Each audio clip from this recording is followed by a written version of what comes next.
Halo Jebret Tim. Ada sesuatu yang lagi rame nih. Lu harus kasih dia kesempatan lagi. Di atas kertas lo semuanya harusnya menang. Ada bahasan yang paling ditunggu-tunggu. Kutukan bernama Harry Kane itu akhirnya sirna juga nih Rizal ya. Karena Harry Kane yang di pertandingan yang seharusnya dia juga bisa main, namun dia kena akumulasi kartu dan kayak tetap alergi ya untuk bisa merasakan langsung di lapangan. Dan ya selamat untuk Harry Kane dan juga Eric Dier, itu akhirnya bisa memenangkan trofi di luar Spurs. Iya, di luar Spurs. Gue lupa deh, ada yang sempat ini Jal, ada yang sempat bikin rekapan beberapa pemain Spurs tuh ada berapa orang yang keluar dari Spurs bisa jadi juara. Iya. Gitu. Itu udah banyak banget di media. Dan ya kalau ngomongin soal Spurs sendiri, ini gue pengen langsung cobalah ngobrol sama Bung Harpa. North London, sesama North London. Nih kayaknya itu mukanya sepet banget. Udah ngomongin MU Spurs tuh Gue tuh sepet bukan yang banget. tipikal suka tim Arsenal terus jadi benci ikutan benci rival Enggak. Dulu gua kan tinggal di Wood Green. Oh, oke. Itu 50% Spurs, 50% Arsenal. 50-50 ya. Dan waktu itu stadionnya masih di White Hart Lane. Oh. Gitu. Jadi gua kalau ada pertandingan, satu housemate gue tuh pendukung Spurs diajak nonton. Salah satunya gue ingat waktu itu Piala Liga lawan Liverpool. Ada Ryan Babel main, ada si Xabi Alonso. Gue nonton aja gitu. Tapi memang belakangan ini hati gue agak gundah ngeliat mereka ke final sih.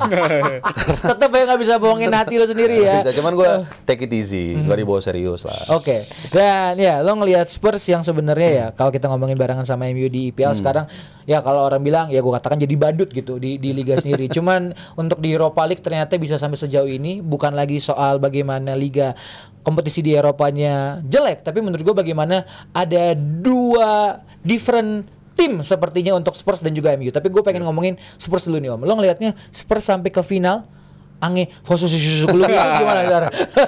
Untuk Jadi, bisa dia sampai ke final ini. Istilahnya dua tim ini kalau di IPL tuh badut, di Europa League mamut ya. Boleh. Jekyll and Hyde. Jujur sih kalau ditanya alasannya susah ya. Nggak tahu lah apa alasan. Anomalinya tuh kenapa? Anomalinya terlalu gapnya besar banget sih kalau gue bilang. Cuman itu yang dinamakan mungkin ya nih dengan segala keterbatasan isi kepala gue yang namanya serial psychology. Itu artinya apa Om? Ya pokoknya kalau di situ lo ngerasanya kayak lancar aja gitu loh. Oh, benar. Jadi lo Enak enak aja udah. Lebih ke situ sih. Ya karena timnya kan sama. Pelatihnya sama, pemainnya sama. Ya oke lo rubah-rubah dikit. Tapi kan ini gapnya jauh banget men. Peringkat 14 ke 15 lo final Europa League. Gue gak tau, gue rasa gak ada yang se-ekstrim ini di sepanjang Europa League ya. Apalagi dua-duanya lagi gitu. Bilbao juga yang menurut gue lumayan. Peringkat 4 sekarang jalan. Di La Liga ya. Iya. Dan semalam ya kayaknya MU kayak nggak, ya oke lah awal-awal dia agak kesulitan. Babak pertama, babak kedua ada pergantian pemain juga memang yang dilakukan brilian banget sama Ruben Amorim, gue bilang bagus. Itu dia semua itu kayaknya bisa pas-pas aja gitu loh. Termasuk Amorimi juga nggak lagi kumat gitu, gantinya bagus. Sampai review warganya Tio jadi agak lumayan adem. Kalau marah-marah ya. Nggak marah-marah. Ya. Gue nggak gitu, nggak marah-marah dia. Jadi ya gue sih nggak, kalau secara spesifik gue nggak bisa jelasin secara detail ya karena almost the same pemainnya gitu. Almost the same gitu. Ya hasilnya berbeda jauh gitu. Diferensiasi atau jalan? Atau emang kualitas Liga Inggris itu emang lagi bagus sebenarnya. Tapi kan nggak sejauh itu juga Jal. Tapi kalau compete kita jadinya compare dengan musim-musim sebelumnya, peringkat 1 sampai peringkat 11 atau 12 di Premier League, di musim ini punya potensi bakal jadi toren poin tertinggi dibandingkan musim-musim sebelumnya. Dari peringkat 1 sampai 12. Jadi 12. Jadi 12 tuh rata-ratanya nggak nyentuh 50 poin, tapi di musim ini mereka punya potensi tuh nembus dari 50 poin lebih gitu. Jadi emang ada peningkatan karena City banyak kehilangan poin tuh. Pundi-pundi poin bisa dapat dari situ. Tapi dari kan sebagai City. pembanding emang kayaknya Liga Inggris tuh jauh lebih merata ya. Betul. Jauh lebih meningkat dan ini divalidasi juga sama Guardiola di mana dia bilang tim-tim macam Bournemouth, macam Nottingham Forest itu peningkatannya benar-benar signifikan banget. Jadi tim-tim itu bisa nyuri poin dari mereka gitu. Dan menurut gue Premier League musim ini sangat meningkat drastis menurut gue dari segi papan tengahnya karena terbukti Chelsea bisa ada di Chelsea kan peringkat 5 atau 4 gitu sekarang ya. Jadi Mereka bisa ada di UCL final ya? juga. Mereka final di Conference League dan Spurs dan juga MU bisa ada di final. Ini menunjukkan Musim depan berarti UCL IPL tuh bisa 6. udah dipastikan 6 udah enam. dipastikan 6. Jadi menurut gua ada peningkatan di sana dan Spurs ini emang dan MU juga tim yang sangat berbeda lah ketimbang di Liga dan juga di Europa League dan Spurs gua lihat apa nih yang bedanya nih Jal? itu dia menurut gua pembedanya itu Heung-min Son sih. Karena Son itu gue rasa Spurs udah harus bisa pakai bajunya kebetulan ya. kehidupan setelah ada Son. Karena Son itu udah sebulan terakhir nggak tersedia dan sebelum dari ini pun juga banyak nggak tersedia. Ya sempat kita bahas juga di minggu lalu ya. Minggu lalu persis. Spurs itu menurut gue dibandingkan sama musim lalu kan ketika Son juga digeser ke nomor 9 tuh lebih oke. Tapi di musim ini mereka mutusin buat datengin Solanke, Son geser lagi ke kiri itu kurang maksimal lagi. Udah bukan Son kayak musim-musim terbaiknya dia bersama partnership Kane gitu. Jadi menurut gue di musim ini dengan hadirnya Solanke di tengah, Son juga bukan lagi pilihan utama belakangan kalau dia lagi nggak ada juga, dan gue ngeliatnya emang Spurs meningkatnya itu harus mempersiapkan diri ke arah sana. Dan Brennan Johnson ada di kiri, kadang Madison ada di sana, dan di depan ada Solanke. Itu udah winning tim mereka. Dan jangan sampai mereka ngulangin kesalahan kayak di final 2019. Itu mereka ke final itu tanpa Harry Kane sebenarnya. Di semifinal Harry Kane gak main karena cedera, tapi di final karena Kane pemain terbaik mereka akhirnya dimainin. Jangan sampai di final nanti lawan MU udah lu kebawa ke final nih tanpa Son nih. Gara-gara lu dia statusnya tim kapten lu dia dimainin. Itu menurut gua bisa potensi merusak dinamika. Kecuali siap ya. Kecuali udah siap. Kayaknya dia disiapin dah. Tapi sebulan nih nggak main Mas menurut gua Mas. Kecuali kayak ini ya, kayak Madrid di final Liga Champions tahun lalu, Courtois-nya main, tapi memang dia sangat siap, dan kiper kan individu ya, bukan aset, nggak terlalu tim gitu. Jadi nggak ngaruh kalau outfield ya, memang betul chemistry yang udah kebangun itu bisa keganggu kalau pemainnya memang nggak fit ya atau dipaksakan gitu. Cuma kalau gua ngelihat pilihannya, Richarlison yang ditaruh di posisi itu, kalau nggak si Matthias Tel yang ditaruh di posisi itu, ya gua tetap prefer Son sih. Kalau dia 100% available, yang dia bisa offer on the table tuh jauh lebih banyak dibandingkan berapa kali gua nonton Richarlison di pertandingan-pertandingan. Apa aja mungkin beberapa variabel contohnya, Om? Ketika lo harus masuk speed lah pasti kan. Speed satu. Pasti speed. Ngasis dia juga bisa. Leadership dia punya. Tendangan-tendangan yang melengkung dari sisinya dia ketika main di sisi kiri, misalnya nanti Solanke di tengah, itu juga bisa ditawarin sama Heung-min Son. Gue berapa kali nonton Spurs di pertandingan-pertandingan itu nggak banyak serangan-serangan yang justru harusnya berawal dari situ gitu. Umpan-umpan yang justru bola-bola modelan scrimmage yang tiba-tiba datang, seperti golnya Madison di semifinal 1, kemarin golnya Solanke, golnya Pedro Porro yang gue bilang kemarin agak sedikit lucky goal juga. Iya, karena harusnya mau passing itu dia. Mau apa tiba-tiba masuk. Golnya Brennan Johnson juga waktu yang di leg 1 juga tiba-tiba ada di posisi itu.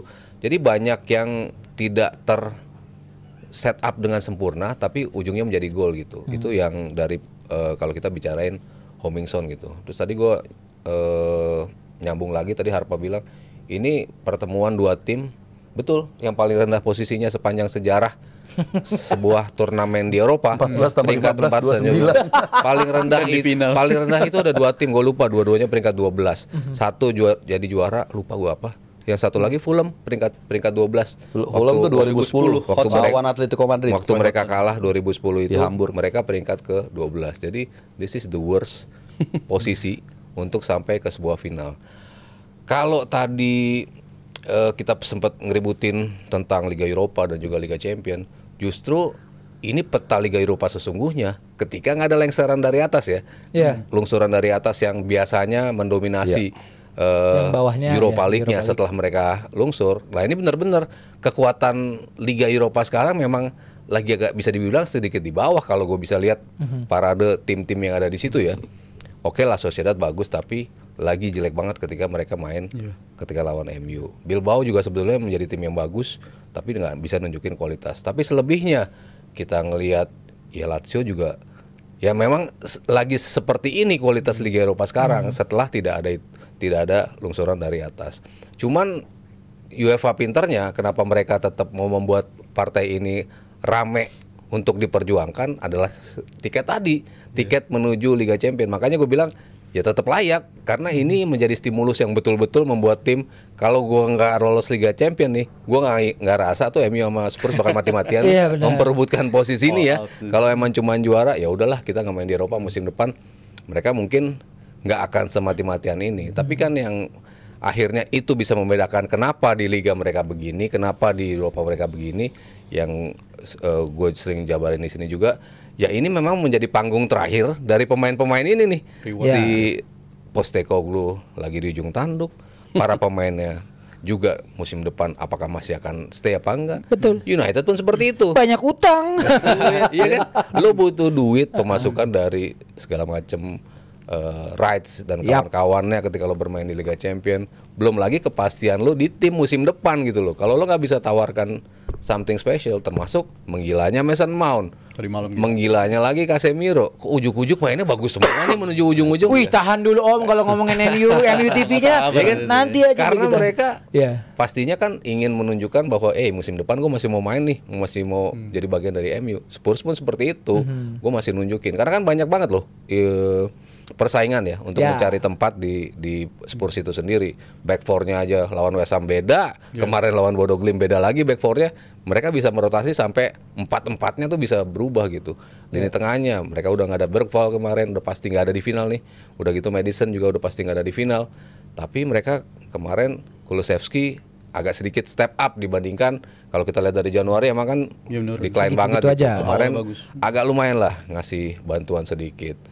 Bentancur juga di tengah ngasih keberanian untuk bertarung di lini tengah, sama opsi di depan tadi yang sempat gue bilang ada Till di situ, ada Richarlison, di kanannya ada Brennan Johnson, Odobert juga bisa ngasih apa something juga untuk Spurs. Jadi ya ini para pemain mencoba untuk nunjukin ini kita mati-matian di sini nih. Kita di liga kalah 3 kali nggak akan degradasi kok. Kita nggak akan naik juga menang 3 kali. Ya itu mindsetnya juga dipakai MU sekarang ya. Jadi buat fans MU please, jadi jangan berkelakar dulu, jangan jumawa dulu untuk bisa juara Europa League. Karena ini dua-duanya dua tim yang sedang aduh butuh duit, butuh panggung, butuh trofi, dua-duanya butuh. Jadi pasti akan saling baku hantam. Lebih butuh MU sih. Spurs kan nggak ada utang. Tapi kan belum punya trofi Om. Butuh itu buat prestisius. Oke, kalau ngomongin yang akan baku hantam juga di akhir musim Rijal, ada Guard of Honor tetap ada kan di tetap lanjut terus. Lawan siapa kali ini ketemu Anda? Oke, langsung saja prediksi line up kita. Abra Rizky yang seperti juga sedang misu-misu di dalam ini ruang dalam ya. Iya. Ini Liverpool Arsenal. Liverpoolnya dulu ya. Iya, boleh Jal. Kalau tadi jam 3 sore slot baru aja press conference, dia bilang posisi bek kanan tuh akan milik Bradley sampai akhir musim. Ini bakal sekalian adaptasi ya. Jadi dianggap pre-seasonnya Bradley start dari sekarang karena Arnold akan main di posisi 8. Nyata tetap main juga kalau begitu.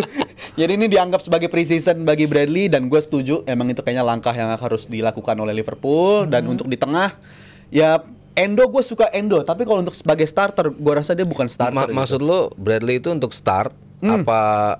Dia start Bradley. Oh start kan? Sampai katanya maksudnya kan bukan berarti TA nggak akan main lagi kan? Bukan. Iya, tapi bisa startnya sebagai Bradley. cadangan bisa jadi kan? sebagai Bisa jadi nomor 6 kan? Bisa juga. Atau cadangan. Itu kalau di tengah sih Endo, gue suka Endo ya. Tapi untuk mempertahankan keunggulan, kalau untuk sebagai starter, gue rasa dia bukan tipe pemain yang bisa untuk distribusi bola nyaman di tengahnya untuk partnership bersama McAllister atau Szoboszlai atau Elliot di depannya. Jadi gue rasa perubahannya bisa jadi Endo Kiesa untuk si ini. Udah dapat minimal 5 pertandingan ya? Udah 5. Udah aman ya. Tapi udah jelas lah kalau lu udah juara tapi tetap nggak dapat menit Minimal 5 ya? juga. Minimal 5. Dulu kan 11, 10 ya. Sekarang udah mulai lebih Yang si Andre Schürrle dipindah ke Bremen apa dia tiba-tiba loh kok tetap Yang Chelsea ya? Setengah musim.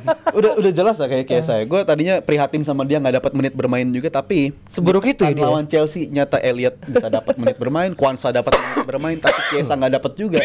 Kayaknya ini murni emang bukan pemain yang diinginkan sama Slot aja sih gue ngeliatnya sih. Sampai dia nggak dapat menit bermain juga kalau begitu. Oke. Dari Om Haryo dan juga Bung Harpa kita akan lihat lagi coba lagi. Brar, line up Brar. Coba kita akan lihat kembali line up dari Liverpool Arsenal. Bung Harpa tuh nggak ada masalah dengan Sobo sama Garban Bar kan? Nggak ada. Emang mau rotasi aja katanya. Kalau gue sih setuju juga Endo dimainkan. Kalau perlu kalau udah musim selesai mainin terus sampai 10 Juni. Jepang. Apa ya? Ntar lawan Indonesia nggak bisa main. Jadi capek kan. Capek. Tapi enggak lah. Ini ya tadi apa namanya Conor Bradley di kanan itu benar-benar keputusan yang ya pinter tapi simple. Biar dia langsung terbiasa, walaupun ada kemungkinan nggak kira-kira dia beli lagi tuh? Ada kan karena bursa kualitasnya masih agak cukup jauh lah ya. Pedro Porro kan katanya mau bisa jadi. Cuman paling nggak tetap dia disiapin kan. Jangan juga sampai zong-zong juga awal musim. Standby jadinya ya. Kalau Arsenal ya mau gimana? Ya ini Suarez lah. Cuman ya kita lihat ini nggak bisa main Odegaard. Mungkin karena Odegaard nggak terlalu bagus main beberapa Arteta udah enek obat sama Odegaard. Soalnya emang muter-muter doang kerjanya. Kiri kanan. Dan itu kan juga gue tadi lupa juga nyampein kan waktu lawan PSG itu sebenarnya di dua leg nggak terlalu bagus ya. Emang Ode. hilang. Iya kan hilang. Iya. Terus kayak nggak ada kreativitasnya, main aman juga. Terlalu Jadi aman ya. gue setuju nih feeling gue nih si Abrar nih yang naruh Nwaneri. Pasti Bung Harpa. Dan gue setuju. Ya ini gue rasa 100% setuju dengan ini. Timber di kanan juga bagus, oke. Oke. Calafiori Aman. biar berantem sama orang. Calafiori sebenarnya tetap Lewis Kelly kalau ini. Harusnya sih Lewis Kelly. Ya. Karena lawannya kan bukan kaleng-kaleng nih. Maksudnya kalau lo lawannya mungkin Leicester lu boleh taruh Calafiori lah. Tapi kalau ini kan lawannya Liverpool, nggak mungkin juga kalian pasti main-main kan. Tetap serius juga. Jadi jangan spekulasi juga gitu. Kalau Liverpoolnya gue sih Dan gue nggak suka Berak sih gue tetap. kalau masih serius kan. Untuk Endo, iya. Iya, ini kan mungkin ngasih kesempatan sedikit rotasi kali kombinasi aja. Babak kedua aja lah. Kan ini juga lumayan lah prestisius terakhir kan buat Liverpool. Tapi Guard of Honor bisa dihapus nggak sih itu? Ada 2 lagi Mas. Jangan. Cuman emang bagus kan Brighton kan? Brighton. Bagusnya Guard of Honor tuh, jadi kalau lu makin cepet juara, makin banyak yang ngasih lu Guard of Honor ya. Kan satu tandang satu kandang udah gitu aja. Gak apa-apa lah. Gue respect sama Liverpool. Jadi tentunya kita akan lihat ya kalau Chelsea kemarin bisa menang lawan Liverpool, Iya. Arsenal juga bisa dong ya. Sangat bisa. Lu kok ngasih beban gitu? Enggak maksud gua. Tren Liverpool kalau udah juara kayak di ya musim udah, 2019 nanti dulu aja. mainnya udah nggak sebagus itu Buat biasanya. fun football aja. Tapi tetap punya beban nilai banget prestis lah. Karena kita tahu sejarah Arsenal kan punya Anfield 89 kan. Mereka juara Arsenal di juara di Anfield. Anfield dan Iya, gua iya. rasa ini bakal jadi momen bersejarah bagi Liverpool bisa Gua sebagai belum juara lahir di itu. Anfield.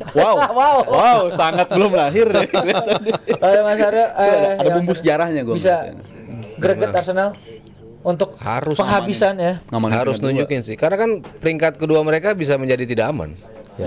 Oh iya. Ya kan? Beda berapa ya dari City belum 61 satu menang lagi buat sama gua. Lu udah nggak mungkin dapat Liga Champion dari juara kan? Kalau Ya, juara nggak ada gelar lah. kalau juara UCL kan lo dapat gitu. Sementara lo peringkat 2 sejauh ini lo masih aman. Tapi kan poin lo kan masih bisa dikejar peringkat ke Betul. Beda 4 dari Chelsea. Ya di bawahnya kan ada yang 60 tuh, ada 3 tim. 61. Ya dia belum aman. 2 kali main menang baru aman lah. Iya, perlu menang terus Iya, 2 game iya. ke depan. Gitu, jadi nggak lucu sih ya waktu itu orang bilang kan, wah nih Arsenal punya 2 jalur nih untuk Liga Champions. Paham. Ntar dulu, lu juara Liga Champions nggak usah lu hitung. Lolos ke final aja orang kaget kan, lu lebih mendingan fokus untuk liga jatah Liga Champions ya 5 besar udah itu aja.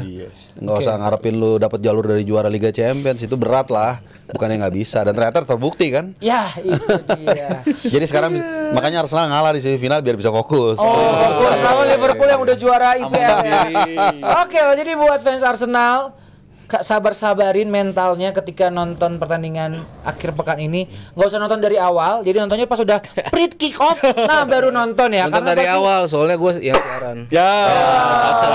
Boleh juga ya. Tipis-tipis. Nontonin ini aja, apa namanya, Mas Aryo-nya aja, nggak usah ngelihat ke TV ya. Karena gue tau pasti itu rasanya ada nyus-nyusnya sedikit. Oke, itu tadi udah bahas buat Liverpool Arsenal. Kalau Jebret Tim punya opini lain juga silakan taruh di kolom komentar, dan kita lanjut ke episode berikutnya membahas yang menuju Europa League final. Halo Jebret Tim. Ada sesuatu yang lagi rame nih. Lu harus kasih dia kesempatan lagi. Di atas kertas lo semuanya harusnya menang. Ada bahasan yang paling ditunggu-tunggu.